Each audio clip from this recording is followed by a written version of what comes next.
नमस्कार, आपके साथ मैं हूं विद्यानाथ झा। दोपहर की नंबर 1 डिबेट ब्रह्मास्त्र में आपका स्वागत है।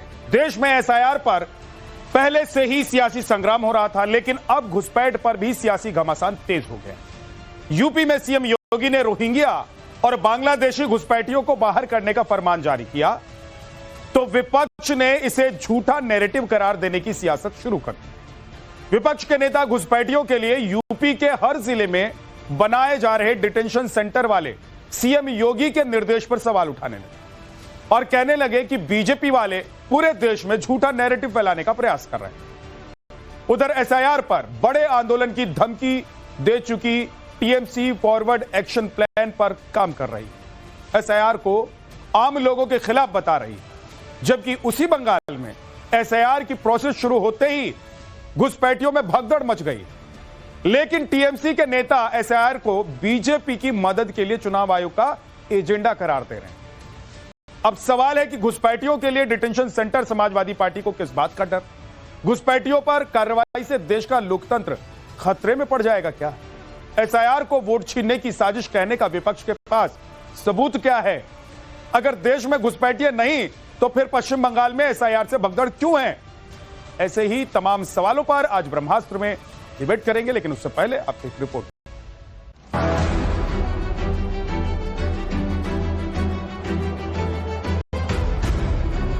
घुसपैठियों का लॉन्चिंग पैड नहीं बनने देना है।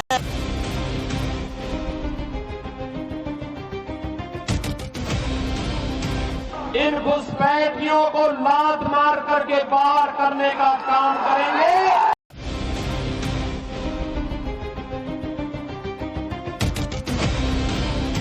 घुसपैठियों का धर्मशाला नहीं बनने देना है।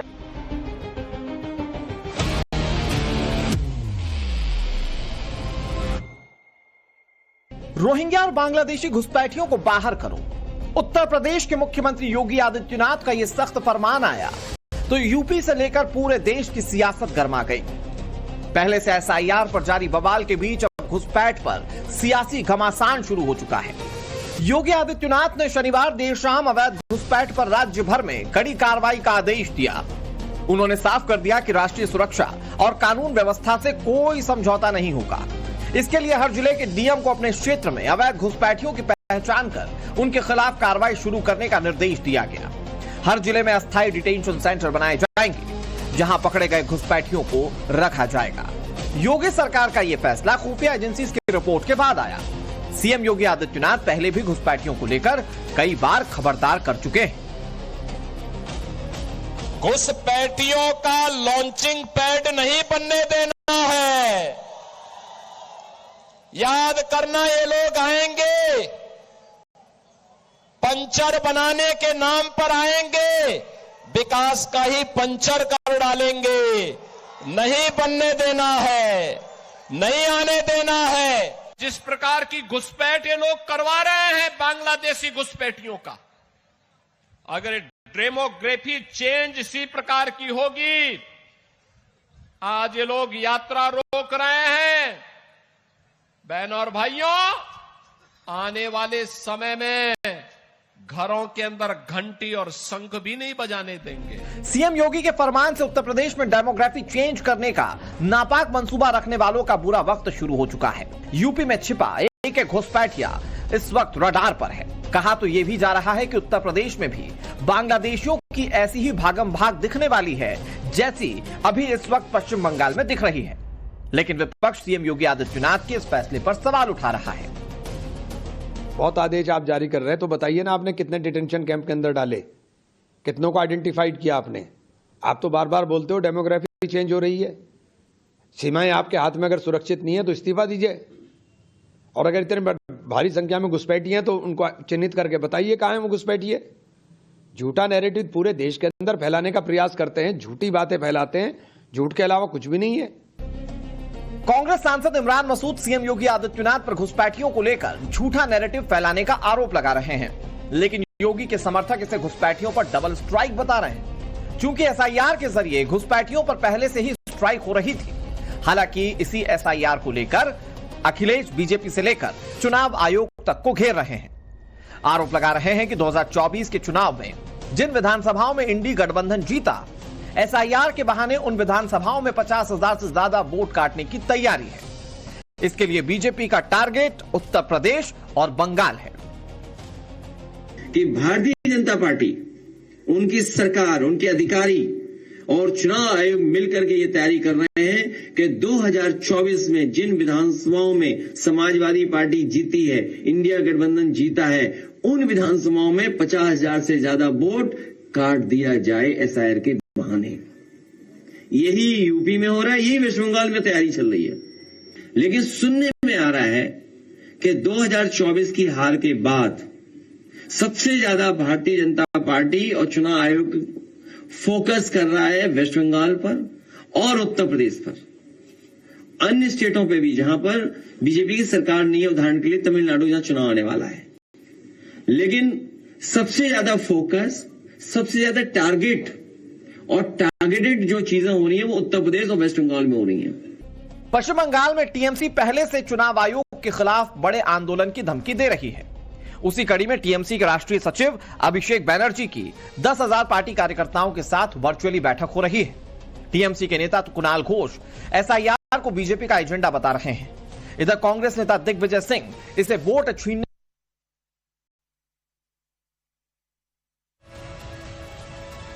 तो सवाल यह है कि घुसपैठिए जाएंगे, एसआईआर हो जाएगा, तो विपक्ष का वोट कैसे कट जाएगा? क्या घुसपैठिए विपक्ष का वोट बैंक है? और हद तो देखिए कि झारखंड के मंत्री हैं इरफान अंसारी, उन्होंने तो एक संवैधानिक संस्थान के अधिकारियों को आज धमकी दे डाली। उन्होंने अपने बयान में कहा कि अगर कोई एसआईआर करने के लिए आता है तो उसको बंद कर दो, मैं आऊंगा तो खोलूंगा। मतलब इतना डर है, इतना डर है, और घुसपैठियों से इतना प्यार है, फर्जी वोटर से इतना प्यार है कि धमकाने लग गए चुनाव आयोग के अधिकारियों को और बयानबाजी होने लग गई है। उत्तर प्रदेश में योगी आदित्यनाथ कह रहे हैं कि डिटेंशन सेंटर बनाइए। हर जिले के डीएम को आदेश दे दिया गया है कि डिटेंशन सेंटर बनाओ, घुसपैठियों को पकड़ो, मार डालो, उनको डिपोर्ट करना है, नहीं तो डेमोग्राफी बदल रही है। लेकिन अखिलेश यादव कह रहे हैं कि साजिश हो रही है कि आने वाले चुनाव में 50,000 वोट काटकर अखिलेश यादव की पार्टी की सीटें कम करने की तैयारी चल रही। उधर पश्चिम बंगाल में घुसपैठिए भाग रहे हैं अपने आप एसआईआर को देखते हुए, और टीएमसी की सरकार, ममता दीदी की सरकार वहां कह रही है कि बीजेपी वहां पर एजेंडा चला रही है।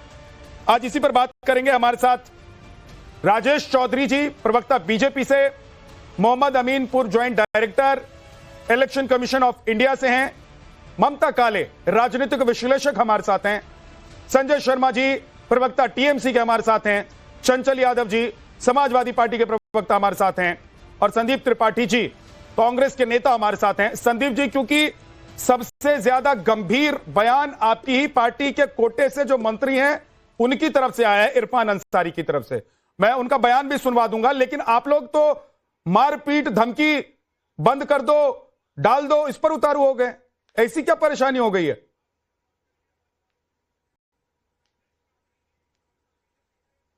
विद्यानाथ जी, एक बात समझिए। पहली बात, अगर धमकी की बात है, 14 के पहले मोदी जी इसी तरीके की धमकियां चुनाव आयोग को दिया करते थे, उस पर भी डिस्कशन होना चाहिए। और वो कहिए तो मैं बयान चला देता हूं कि किस तरीके के कहते थे कि 14 के बाद आएंगे तो हम देखेंगे क्या करेंगे, चुनाव अधिकारी सुधर जाएं। यहाँ तक कि जो है चुनाव अधिकारी के धर्म पर सवाल खड़ा कर रहे थे वो। तो ये अगर ये बात है इस तरीके, देखिए एसआईआर की प्रक्रिया पर सवाल है, और प्रक्रिया फिर मैं कह रहा हूँ, जितने भी पैनल में बैठे लोग हैं, एसआईआर का फॉर्म मैं रख रहा हूं यहाँ पर, और टर्म्स एंड कंडीशन में बता रहा हूं, वो बता दे कैसे भरा जाएगा, ये मान लूंगा कि ये प्रक्रिया सही है। मैं दावे के साथ कह रहा हूं, अभी मैं फॉर्म रख रहा हूं और कंडीशन में बता दे रहा हूं। भाजपा के प्रवक्ता से पूछ लीजिएगा, एक महिला है, उसके जो है माता और पिता 2003 के पहले खत्म हो गए हैं, रियल कंडीशन बता रहा हूं, और रियल घटना 3 के पहले खत्म हो गए हैं।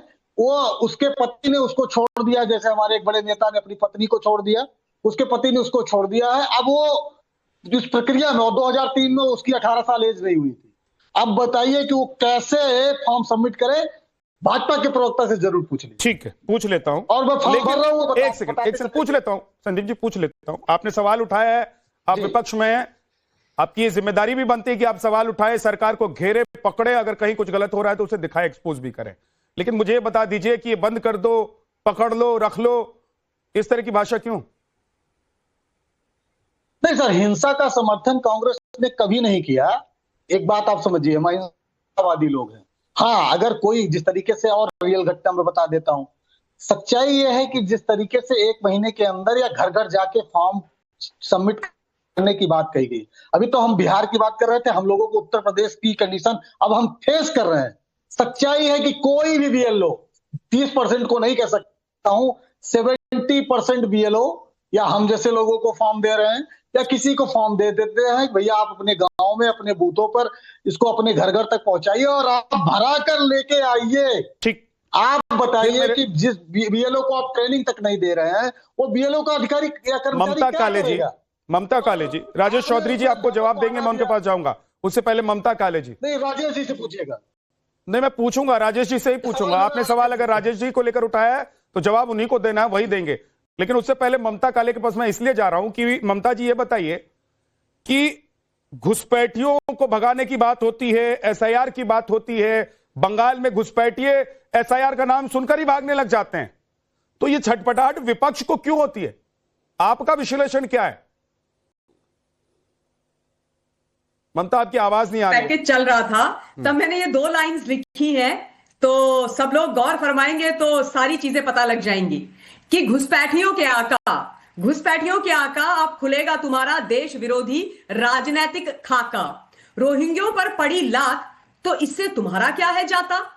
कहीं ऐसा तो नहीं इनकी कृपा से ही वंशवादी जनता विकास विरोधी गैंग सत्ता कब्जा कर कुर्सी पर है जम जाता?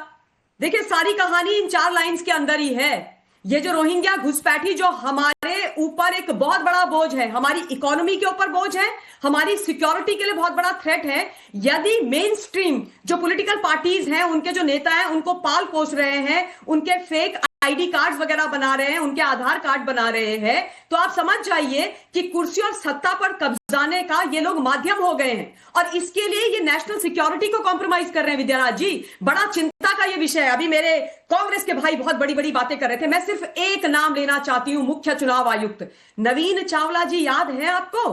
नवीन चावला जी पर जरा 2-4 शब्द बोल दीजिए। किस प्रकार से खबरें छपती थी कि मैडम सोनिया गांधी ने भारत के मुख्य चुनाव आयुक्त को अपॉइंट किया। अरे मेरे भैया, ये तो बता दो, इस पर थोड़ा अपना ज्ञान दे दो, उस पर आप बोलोगे नहीं। रिटायरमेंट के बाद किस प्रकार से ईसीआई जो होते थे मुख्य चुनाव आयुक्त, उनको जमीनें दे दी जाती थी, उनके एनजीओ को गिफ्ट दे दी जाती थी। क्यों भैया? ये जमीन आप लोग लेकर के आए थे? कोई इटली से लेकर के आया था? नहीं ना। तो जो सच है वो बोलिए। एक और चीज बोलना चाहती हूं, यदि आपको प्रोसीजर में कोई समस्या है, यदि आपको यह लगता है कि भाई यहां पर ये नहीं ऐसे होना चाहिए, तो तरीका है। ये मार देंगे, काट देंगे, बंद कर देंगे, तुमको बता देंगे, तुमको दिखा देंगे। ये आप एक संवैधानिक जो संस्था है जो देश के लिए काम कर रही है, किसी पॉलिटिकल पार्टी के लिए नहीं कर रही है, उसके साथ ऐसा करेंगे?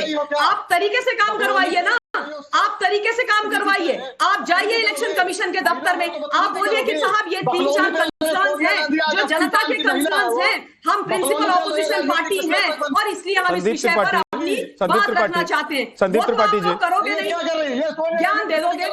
ये मायके से लेके आई है क्या? लोग देख रहे हैं कि कौन क्या कर रहा है। सारी चीजें लेके आई है। सोनिया गांधी का मायका इटली है तो इटली से लेके आएंगे। मैंने तो नाम ही नहीं लिया, मैंने तो मैडम सोनिया गांधी जी का नाम ही नहीं लिया। ये मिर्ची आपको क्यों लग गई? मैंने तो सोनिया गांधी जी का नाम ही नहीं लिया, मैंने तो सोनिया गांधी जी का नाम ही नहीं लिया, नाम तो संदीप आपने लिया। यानी कि आप इस बात को बोल रहे हैं, यानी कि आप संदीप त्रिपाठी ये बात बोल रहे हैं, आपने मैडम सोनिया गांधी का नाम घसीटा, मैंने तो नहीं घसीटा। संदीप त्रिपाठी जी, एक महिला से कम बात कैसे करते हैं वो तो सीख लीजिए सर। भाजपा, बदतमीज है ये। सोनिया गांधी क्या है? महिला नहीं है। सोनिया गांधी महिला नहीं है। तो उन्होंने तो सोनिया गांधी को लेकर कोई बदतमीजी वाली बात नहीं की है। क्या आप ये क्या बदतमीजी कर रहे हैं? कोई मायके से चीजें लेके आता है, कोई मायके से चीजें लेके आता है। ये मायके से लेके आई हैं चीजें। उन्होंने कहा ना कि सोनिया गांधी ने उनको अपॉइंट किया और जमीन दे दी। ये आपको सिखाती है मैडम सोनिया गांधी और प्रियंका गांधी वाड्रा कि महिलाओं के साथ आप बदतमीजी करें। ये संस्कार है आपके, आप एक नारी की कोख से पैदा हुए हैं, ये सिखाया आपको। तमीज से बात कीजिए। ये भुतुटिया कहीं और जाकर के करनी, संदीप त्रिपाठी ये नौटंकी कहीं और जाकर के करना, मेरे सामने मत करना। प्लीज संदीप त्रिपाठी जी, ये नौटंकी कहीं और करना। इस तरह की भाषा और इस तरह का लहजा, संदीप त्रिपाठी एक्सपोज होते हैं आप लोग सर, हाशिए पर हैं। हम एक्सपोज होने दीजिए। आप लोग एक्सपोज हो चुके हैं। आप लोगों की बदतमीजी देश में लोग जब देखते हैं ना, तो हम लोगों को कहते हैं कि सर आप लोग ऐसे लोगों को बिठाते क्यों हैं?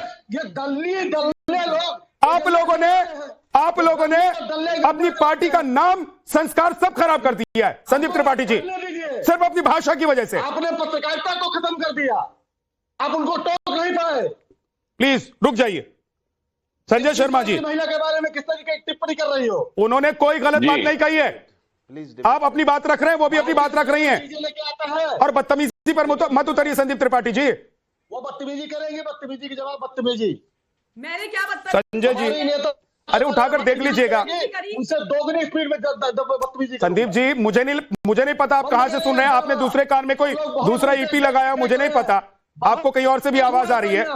बहुत हुआ संस्कार। प्लीज संदीप त्रिपाठी की का ऑडियो कम कर दीजिए। संजय शर्मा जी, घुसपैठिए भाग रहे हैं एसआईआर की वजह से, और अगर डिटेंशन सेंटर उत्तर प्रदेश में बनाया जाए या पश्चिम बंगाल में बनाया जाए, विपक्ष को इस बात की छटपटाहट क्यों होती है सर कि घुसपैठिए चले जाएंगे तो हमारा वोट कट जाएगा, एसआईआर हो जाएगा तो हमारा वोट कट जाएगा? ये किसने कहा आपको एसआईआर हो जाएगा तो हमारा वोट कट जाएगा? और घुसपैठियों की तो जननी, घुसपैठियों को तो प्रोटेक्शन देने का काम बीजेपी के लोग करते हैं। 2014 से जब से केंद्र में एनडीए की सरकार आई है, नरेंद्र मोदी जी भारतवर्ष के प्रधानमंत्री बने हैं। आप रिकॉर्ड निकाल कर देखिए, 2014 से 2025 तक कितने बांग्लादेशी अवैध घुसपैठियों को वापस भेजा गया है, आप रिकॉर्ड उठा कर देखिए। और उसके पहले की जो केंद्र सरकारें थी उनका रिकॉर्ड उठाकर देखिए, आपको पता चल जाएगा कौन बांग्लादेशियों को रिटर्न भेजता है, कौन बांग्लादेशी अवैध घुसपैठियों के खिलाफ कार्रवाई करता है, और कौन बांग्लादेशी घुसपैठियों का नाम करके देश में राजनीतिक रोटियां सेकता है। ये भारतीय जनता पार्टी क्या कहना चाह रही है, कुछ तो सोचे। कुछ दिनों पहले केंद्रीय गृह मंत्री ने स्वयं स्वीकार किया कि हम बॉर्डर की पूरी तरह से रक्षा कर पाने में समर्थ नहीं है, कोई भी रास्ता नहीं है कि हम पूरी तरह रोक लगा दें। ये केंद्रीय गृह मंत्रालय है जो ये बात स्वीकार कर रहा है कि उनके बस का नहीं है, और भारतीय जनता पार्टी के लोगों को और कुछ संक्रमित लोगों को बंगाल में घुसपैठिए नजर आते हैं, वो भागते नजर आते हैं, और केंद्रीय गृह मंत्रालय को नहीं दिखता। केंद्रीय गृह मंत्रालय क्यों उन्हें नहीं पकड़ता, क्यों उन्हें नहीं भेजता? ठीक है सर। आज जब डोनाल्ड ट्रंप जब अमेरिका के राष्ट्रपति दोबारा बने, भारत के कितने लोगों के, कितने युवाओं के हाथों में हथकड़ी और पांव में बेड़ियां पहनाकर हवाई जहाज में बैठकर उन्होंने भारत की छाती में हवाई जहाज उतारे, और केंद्र सरकार देखती रह गई। केंद्र सरकार को भी चाहिए कि भारत में जितने लोग अवैध रूप से रह रहे हैं उनको वापस भेजे। इनको करना नहीं है। ये नोटबंदी से देश की अर्थव्यवस्था को तार-तार करने वाली केंद्र सरकार अब वोटबंदी का दिखावा करके, वोटबंदी की बात करके देश में निरंकुश सत्ता जमाए रखना चाहती है। हम उसका विरोध करते हैं। ठीक है, राजेश चौधरी जी जवाब दीजिए। करते हैं कि एसआईआर में उचित समय दिया जाना चाहिए। सबसे पहले तो मेरी इस बात पर घोर आपत्ति है कि आपका एक सेकंड रुक जाइए, एक बार कंप्लीट करने दीजिए। संजय जी को कंप्लीट कर लेने दीजिए। ठीक है संजय जी कंप्लीट। बीएलओ के ऊपर जो काम का अतिरिक्त प्रेशर बन गया है, इसके कारण और कितनी जान चली गई है। क्या सरकारें इस बात के लिए होती है कि अपने एम्प्लॉय को, अपने यहाँ काम करने वालों को अत्यधिक बोझ से, मानसिक दबाव से, मानसिक उत्पीड़न से उनकी जान लेने पर आ जाए?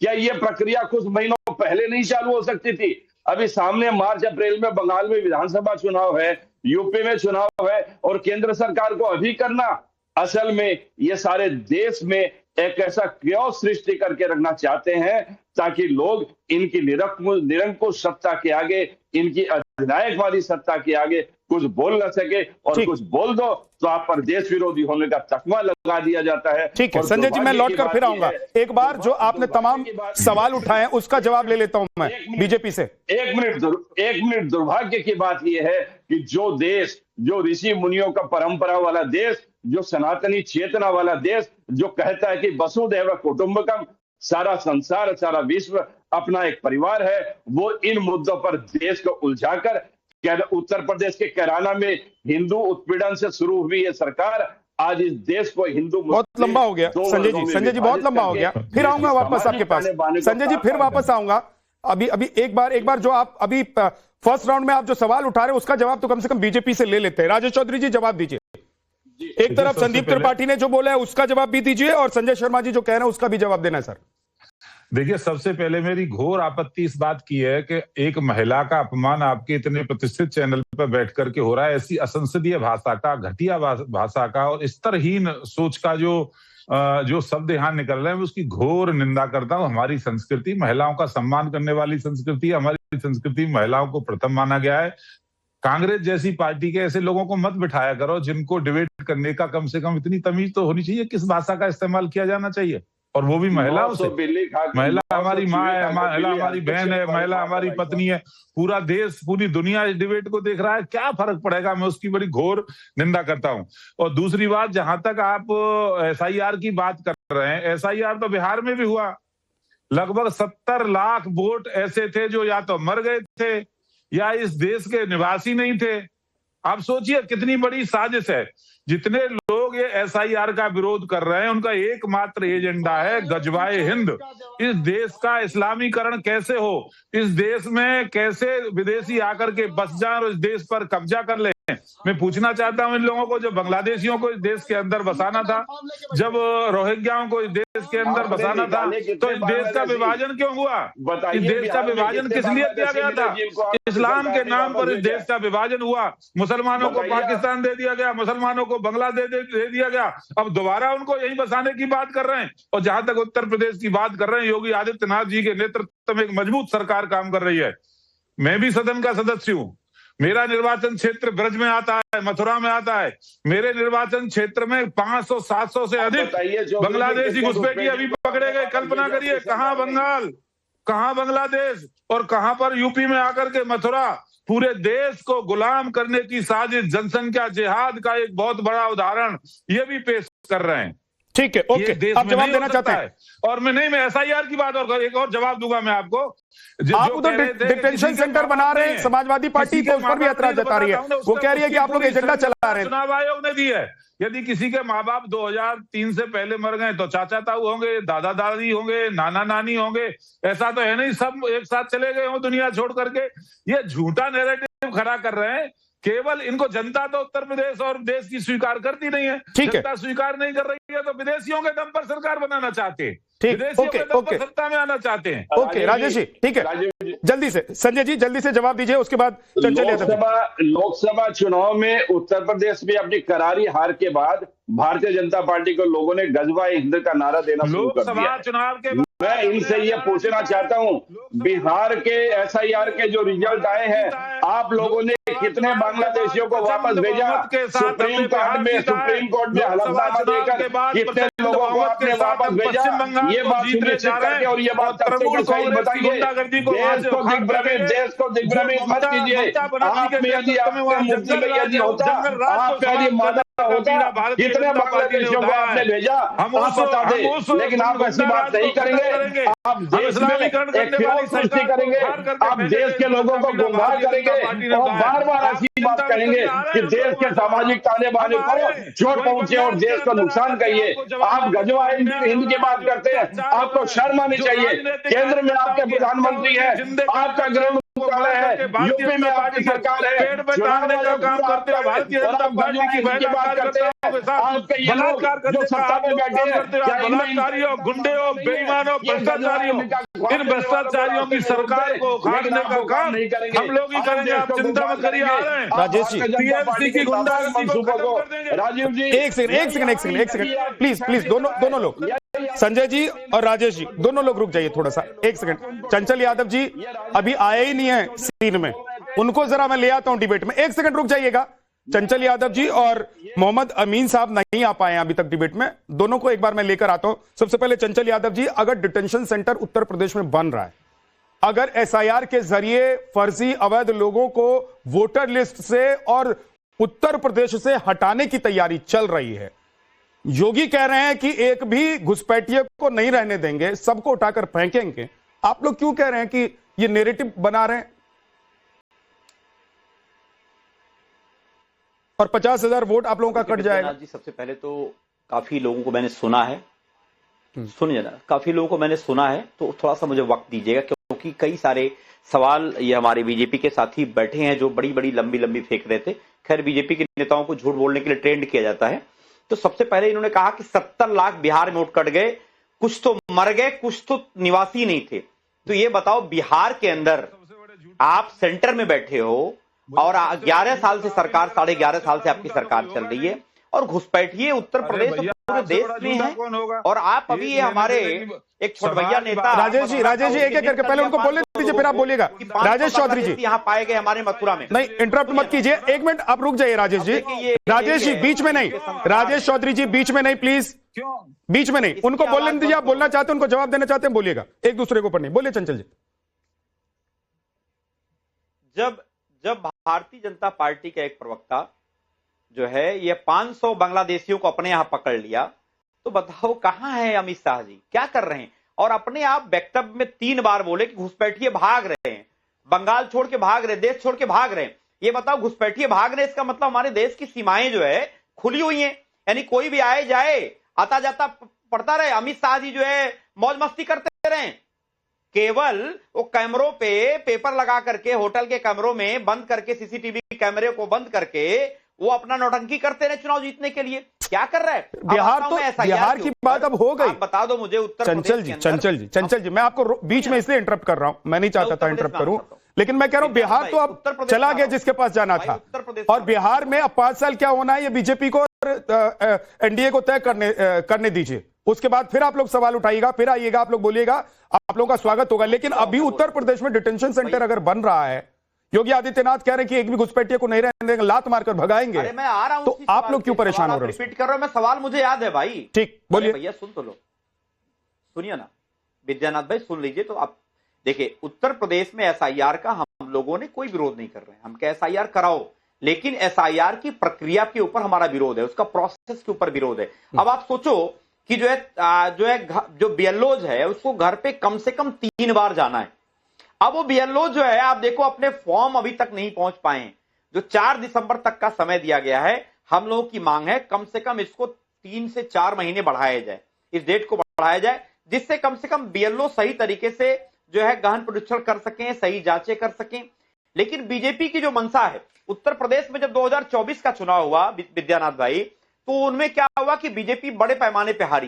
पीडीए के लोगों ने जब अंगड़ाई ली तो भारतीय जनता पार्टी का सुपड़ा साफ हो गया। अब ये हमारे बैठे हैं भाजपा के साथी जो बड़ी बड़ी लंबी लंबी फेंक रहे थे, झूठ बोलने के लिए ट्रेंड किए जाते हैं प्रॉपर इन लोगों को। इनसे अगर पूछा जाए कि ये बताओ, उत्तर प्रदेश के अंदर अगर समय बढ़ा दिया जाएगा एसआईआर के समय को, तो क्या आपत्ति आपको हो जाएगी, क्या दिक्कत हो जाएगी? और आप कौन होते हो बीच में बोलने वाले? और मॉडल कोड ऑफ जब कंडक्ट लागू था बिहार के अंदर, तो आपने किस तरीके से चुनाव आयोग आपके जेब में आपके हिसाब से काम किया कि आपको जो है लेवल प्ले फील्ड जो है आपको एक रास्ता दिया कि भाई ने ठीक है, हमने जो है आपके लोगों को जो है 10-10 हजार रुपए दिया गया, पूरे महिलाओं को दिया गया जब चुनाव चल रहा था उस दौरान। तो ये बताओ कि क्या निष्पक्ष चुनाव हो सकता है? और ये जहां पे चुनाव आयोग को रोकना चाहिए था, क्या चुनाव आयोग ने उसके ऊपर रोक लगाई? अब ये सवाल जब हम लोग चुनाव आयोग से पूछते हैं तो बीजेपी के लोग कूद पड़ते हैं बीच में। इनको लगता है कि भाई ये जो है क्या नाम, ये वाजिब सवाल नहीं है। जब मॉडल कोड ऑफ कंडक्ट लागू है तो लोगों के खातों में 10-10 हजार रुपए भेजे जा रहे हैं, और कितनी शर्म की बात है, चुनाव आयोग के जुबान से एक शब्द नहीं निकला, एक शब्द नहीं। और आपने देखा होगा, इनसे अगर पूछे, अगर इनकी हिम्मत है उत्तर प्रदेश के अंदर एसआईआर को प्रॉपर तरीके से करा लें, और जो पीडीए के वोट काटने की इनकी जो मंशा है, जो साजिश है, उस साजिश को हमारे पीडीए प्रहरी लोग पर्दाफाश करने का काम करेंगे। और ये बिहार नहीं है, उत्तर प्रदेश को लोग पूरी तरीके से चौकन्ना है। 2024 में आपको हराए थे और 27 में आपको बड़ी हार हराने का काम करेंगे हम लोग। राजेश चौधरी जी जवाब देना चाहते हैं, लेकिन एक सेकंड सर, उससे पहले डॉक्टर मोहम्मद अमीन, पूर्व joint director election commission of India के हमारे साथ हैं। सर, दो बातें थोड़ा समझाइए। एक तो यह कि अगर एसआईआर हो रहा है तो सिर्फ विपक्ष का ही वोट कैसे कट रहा है? दूसरी बड़ी बात कि क्या एसआईआर होने से जो अवैध घुसपैठिए हैं वो भाग जाएंगे? दो चीजें हैं। एक तो ठीक है कि एसआईआर में फर्जी वोटर जो होंगे अगर वो घुसपैठिए होंगे तो उनको भगाया जा सकता है, लेकिन एसआईआर से अगर फर्जी वोटर घुसपैठिए भाग रहे हैं तो इससे क्या विपक्ष को एक मौका मिल रहा है सिर्फ कि वो सरकार पर या सत्ता पक्ष पर अटैक करे? या सच में ये जो पूरी प्रक्रिया हो रही है इतनी जल्दबाजी में हो रही है, इतना सब कुछ जल्दी में किया जा रहा है कि सही तरीके से नहीं किया जा सकता है?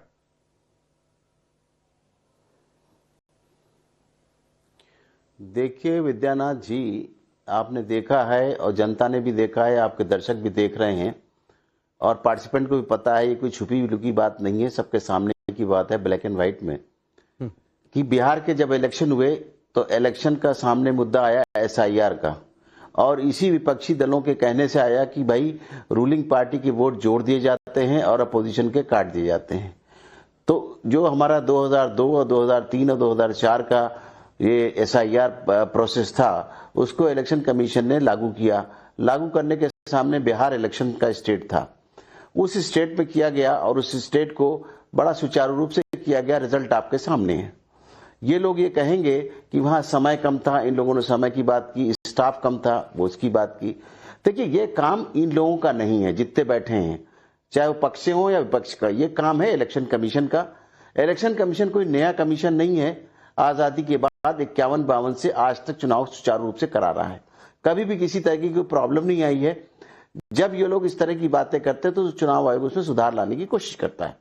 अब हम अगर अपना प्यूरिफाई कर रहे हैं अपनी वोटर लिस्ट को एसआईआर प्रक्रिया के थ्रू, तो आप देख रहे हैं कि बिहार के अंदर हमने 65 लाख वोट काटे और 22 लाख वोट ऐड किए। अब उस वक्त इनके सामने क्या 5 लोग भी लेके आ पाए कि उनके साथ अन्याय हुआ है? 65 की जगह 5 लोग भी नहीं लेके आ पाए जो इस बात को कहते मीडिया पर या आपके सामने या इलेक्शन कमीशन के कि हमारे साथ अन्याय हुआ है और हमारे गलत वोट काटे गए। ये तो रही बात बिहार की। और बिहार में जब किया हमने इलेक्शन कमीशन ने तो उसमें 4 लाख पेड वॉलंटियर्स लगा दिए गए और पहली बार हर पार्टी को यह अधिकार दिया गया कि अपने 2-2 बीएलओस के साथ लगा दिए जाएं। यानी इस तरीके से स्टाफ बढ़ गया और सारा काम हो गया, इलेक्शन भी हो गया, रिजल्ट आपके सामने। इसके बाद जो हमारी स्टेट आती है उसमें आप बंगाल है, आसाम है, तमिलनाडु है, पांडिचेरी है और केरला है। तो इसके साथ साथ में अभी देखेंगे कि 12 स्टेट को दूसरी फेज में, उसी को देखते हुए कहीं जल्दी कम की बात ना हो, तो दूसरा फेज जब लगाया इसका एसआईआर का तो उसमें 12 स्टेट और 51 करोड़ वोटरों का वेरिफिकेशन की बात आई। अब इसमें घबराने की इसलिए इनको बात नहीं है या समय कम है कि 2002 और 2003 और 2004 में जो एसआईआर प्रक्रिया हुई थी उसके अंदर 70% फॉर्म जो हैं वो रीजनरेट हुए हैं और उनको दिया गया। इसलिए इन्हीं लोगों के फेसेस, इन्हीं लोगों के चेहरे पहले कैसे थे और अब कैसे हैं। ठीक है सर, पहले जवान थे, बूढ़े हो रहे होंगे, या बूढ़े होंगे तो और बूढ़े हो रहे होंगे, फेसेस में चेंज आता है। इसलिए उनको सिर्फ साइन करके देना है, हमारा बीएलओ जाएगा, इनके लोग सवार होंगे सर पे, अमीन साहब, ये हर पार्टी का स्टेक होल्डर मोहम्मद अमीन साहब साइन करेंगे। संदीप त्रिपाठी जी फॉर्म लेकर बैठे हुए हैं, पूरी बात होने दीजिए। उंगली समाजवादी। दूसरी बात, हाँ ठीक है सर, सुनिए। अरे सुनिए एक बात, दूसरी बात मैं बता रहा हूं, 30% वो लोग हैं जो जिनकी डेथ हो गई और माइग्रेट कर गए और हमारे यूथ जिनको वैलिडिटी चाहिए अंदर आने के लिए, उनको दिया गया समय, तो ये समय उनके लिए पर्याप्त है। और इसके बाद एक दूसरी लिस्ट आएगी जिसको बोलेंगे ड्राफ्ट लिस्ट। ये सब होने के बाद ड्राफ्ट लिस्ट आएगी, उसके लिए भी समय दिया जाएगा, उसमें भी करेक्शन हो सकते हैं और उसके बाद फाइनल लिस्ट आएगी। ठीक है, क्या तकलीफ है उन्होंने की अब बताइए। तकलीफ संदीप त्रिपाठी जी को है बारे में सर के बारे में बता रहा हूँ। एक सेकंड सर, आप आगे बढ़ेंगे, मैं जानता हूं कि आप पूरी प्रक्रिया बता देंगे, लेकिन 1 मिनट। संदीप त्रिपाठी जी तकलीफ लेकर ही बैठे हैं और तकलीफ उनको फॉर्म में ही दिखाई दे रहा है। संदीप त्रिपाठी को जरा एक बार सुन लेते हैं कि उनकी तकलीफ क्या है सर, उसका भी जवाब आप ऐड कर दीजिएगा। संदीप जी बोलिए, बताइए अपनी तकलीफ। पहली बात, आप चुनाव आयोग के डायरेक्टर रहे हैं, एक सवाल, पहली बार एसआईआर इसके पहले कब हुआ था? एसआईआर कब हुआ था, पहला सवाल। दूसरा सवाल, 12 प्रदेश में आप एसआईआर कर रहे हैं और असम में एसआर जो पुरानी प्रक्रिया थी उसको क्यों कर रहे हैं, और पुरानी प्रक्रिया में नई प्रक्रिया में अंतर क्या है, अगर आप बताएंगे तो ज्यादा बेहतर, ईमानदारी से बता दीजिए। अब चौथा सवाल सर, अभी हमने जो पूछा था, वो राजेश जी तो आए बाय गालीबाज प्रवक्ता है सर, उनको गाली देने की और जो झूठ बोलने की फिर बहक रहे हैं, और हमको बता रहे हैं संदीप त्रिपाठी जी, फिर बहक रहे हैं आप। मुद्दे पर रहिए ना, आप जब बहकेंगे, जब इधर उधर की बात करेंगे तो दूसरे लोग आपको काउंटर करेंगे। सर मुद्दे पर रहिए, टाइम खराब होता है सर। नहीं सर, नहीं आदत नहीं है मेरी, मैंने पहले भी काम की बात की थी। वो एकदम 4 सवाल हो गए, 5वां सवाल बताइए जल्दी से। जी, 5वां सवाल ये है सर कि बहुत सारी महिलाएं, आप देखिए बिहार में भी जो पुरुष और महिलाओं का जनसंख्या में हमारा रेशियो है, उस रेशियो में इसलिए वोटर लिस्ट में महिलाएं नहीं आ पाई। जो समस्या मैं बता रहा हूं ये जमीन पर है, पुरुषों के लिए बहुत आसान है। मैं बेटा हूं, अपने पिताजी का जो है मैंने डाला एपिक नंबर और वो वेरीफाई हो गया, लेकिन महिलाएं, उनकी शादी आज यहाँ है और दूसरी या तीसरी विधानसभा या चौथी लोकसभा में उनकी शादियां हुई हैं, उनके साथ विसंगति है। ना करो तो अच्छा है। अरे इनको रिक्वेस्ट करिए, महिलाओं का जिक्र अपनी गंदी जुबान हमारे से यहाँ ना खूब करो, लिखा अच्छा भी है। नहीं है। इनको कुछ नहीं करना है। अरे वो जहां से आई है उसके माँ बाप का डल जाएगा भाई, ऑनलाइन वो भी महिला थी। मिनट आ जाता है भाई, कहाँ पढ़े लिखे हो, कहीं तो नहीं, हाईस्कूल पास किया है कि राहुल गांधी की तरह से ही हो आप भी? नहीं, राहुल गांधी की तरह से ही आप भी हो। अरे भाई पढ़ लिख करके आया करो, पढ़ लिख करके आया करो, 1 मिनट नहीं लगेगा। एक मिनट, तू मैमे वाली डिबेट नहीं, बहुत अच्छी बात। सुनिए, 1 सेकंड रुक जाइए, 1 सेकंड, 1 मिनट। राजेश जी, ये तू मैमे वाली डिबेट नहीं। संदीप जी, मैं आपको फिर कह रहा हूं सर, आप जब एक उंगली उठाएंगे तो सामने से 4 उंगली उठेगी, इसलिए सर उंगली मत उठाइए, आप अपने मुद्दे, अपनी बात रखिए। आपने जो सवाल किया उसका जवाब मोहम्मद अमीन साहब जल्दी से। सर आ रहा हूं, चंचल यादव जी आ रहा हूं। बात है, इनको बता देता हूं मैं कि जो इस तरह की बातें कर रहे हैं, फॉर्म मैंने भी देखा है और फॉर्म हम भी भरेंगे, तो दुनिया ने फॉर्म भरा है, उसके अंदर कुछ नहीं है। सिंपल सी बात है कि आपको अपना नाम, साथ में अपने फादर का नाम और उसकी डेट ऑफ बर्थ, ऊपर अपना फोटो लगाना है, और अगर अपने माँ बाप का अगर वोटर आईडी कार्ड है तो ठीक है, वरना उनका डेट ऑफ बर्थ सबको पता होता है, अपने माँ बाप का वो डालना है और एड्रेस डालना है, और उसके बाद नीचे साइन कर देना है। इसमें क्या दिक्कत आ गई है? अगर हस्बैंड है तो हस्बैंड का वोटर आईडी कार्ड डालना है, नहीं है तो उसके लिए डेट ऑफ बर्थ डालनी है उसकी, अगर डेथ हो गई है तो उसका सर्टिफिकेट लगा दीजिए। इन सब बातों पे नंबर 1। नंबर 2, सबसे पहली बात जो कहा गया है झारखंड के अंदर, तो झारखंड के अंदर ये बता देता हूँ कि इलेक्शन कमीशन को कमजोर नहीं समझना चाहिए। सेक्शन 32 1950 से जो हमारा आरपी एक्ट है, उसके तहत अगर हम अधिकारियों को दंड देते हैं, अरेस्ट करते हैं और उनको सस्पेंड करते हैं, तो इसी के साथ साथ में अगर हमारे किसी भी अधिकारी को, कर्मचारी को कोई भी क्षति पहुंचाई गई, कुछ किया गया, तो वो भी उनके अरेस्ट वारंट जाएंगे और नॉन अवेलेबल वारंट होंगे इलेक्शन कमीशन की ड्यूटी में। लेकिन कांग्रेस शिकायत, लेकिन सर कांग्रेस लिखित में शिकायत नहीं करेगी। कांग्रेस, संदीप जी लिखित में शिकायत कीजिए ना। 70 लाख लोगों के नाम कटे, 7,000 लोग भी क्या उतरे सड़क पर? आप लोग जो बातें करते हैं ना सर, वो हवाई होती है। 7 नहीं 5 नहीं आए, 7,000 लोग भी क्या सड़क पर उतरे, और 7 लोगों का नाम भी आप लोग नहीं गिनवा पाए। मोहम्मद अमीन कह रहे हैं नहीं सर, वो कह रहे हैं। और अगर आप लोगों के पास हैं ऐसे लोग तो आप लोगों को जाना चाहिए था कोर्ट, लेकिन वो नहीं करेंगे सर। सिर्फ सर नेगेटिव पॉलिटिक्स छोड़ दीजिए, लोगों को नेगेटिव पॉलिटिक्स पसंद नहीं आ रही है देश में। जल्दी से चंचल यादव जी 30 सेकंड, और 30 सेकंड संजय शर्मा जी, उसके बाद राजेश चौधरी जी को 30 सेकंड। जल्दी से सर, वक्त बिल्कुल नहीं है। चंचल जी, पहली बात तो जो हमारे एसीआई के डायरेक्टर अमीन साहब ने कहा कि माता पिता की डेट ऑफ बर्थ भरने वाला कॉलम है, कोई कॉलम नहीं है। अगर आप देखो, अगर शायद फॉर्म अगर अमीन साहब देखे हो, उससे माता पिता की कोई डेट ऑफ बर्थ नहीं लिखनी है, उसमें उनका जो है क्रमांक संख्या, भाग संख्या लिखना है। अब आप बताओ कि अगर कोई किसी की शादी हुई है, वहां से क्रमांक संख्या, भाग संख्या उस बीएलओ से लेके आना है, जो बीएलओ के पास समय नहीं है। हम लोग तो यही समय की बढ़ाने की मांग कर रहे हैं। आखिर ये जिद क्या है चुनाव आयोग की? अमीन साहब जरा मुझे बताइए। दूसरी बात मैं कहना चाहता हूँ, चंचल जी वक्त नहीं है, मेरी बात चंचल जी वक्त नहीं है, ये ड्यूटी जवाब ले लीजिए। चंचल जी वक्त नहीं है, जल्दी से रुक जाइए। चंचल जी रुक जाइए, ये बीएलओ की ड्यूटी नहीं है, ये आपकी ड्यूटी है, आपको वोटर बनना है कि ये वोटर लिस्ट का शुद्धिकरण का है। ठीक है, मुख्यमंत्री जी और अमित शाह जी क्यों बोल रहे हैं घुसपैठिए भगाने का है? ये ठीक है सर, शुद्धिकरण पर सवाल है। ठीक है, ओके संजय शर्मा जी जल्दी से सर, 30 सेकंड, सिर्फ 30 सेकंड। संजय जी, भाजपा के लोगों के चाल और चरित्र में कितना बड़ा फर्क है, ये इस पत्र के माध्यम से मैं आपको दिखाना चाहता हूं।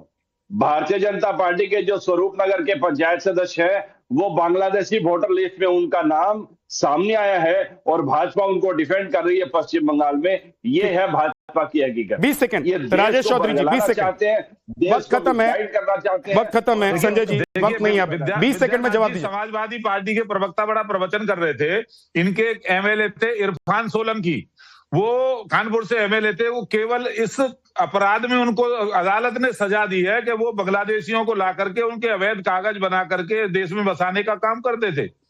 अभी जेल से ठीक है, आपकी सरकार है, आप ऐसे लोगों को ढूंढ ढूंढ कर बाहर कर दीजिए। देश के लोग भी नहीं चाहते हैं कि देश की संपत्ति पर कोई बाहर का व्यक्ति आकर कुंडली मारकर बैठ जाए, सिर्फ इसलिए कि वोट बैंक वो किसी भी पार्टी का हो। बहुत बहुत शुक्रिया आप सभी मेहमानों का हमारे साथ जुड़ने के लिए। ब्रह्मास्त्र में इतना ही, छोटा सा ब्रेक और लौटेंगे भारत।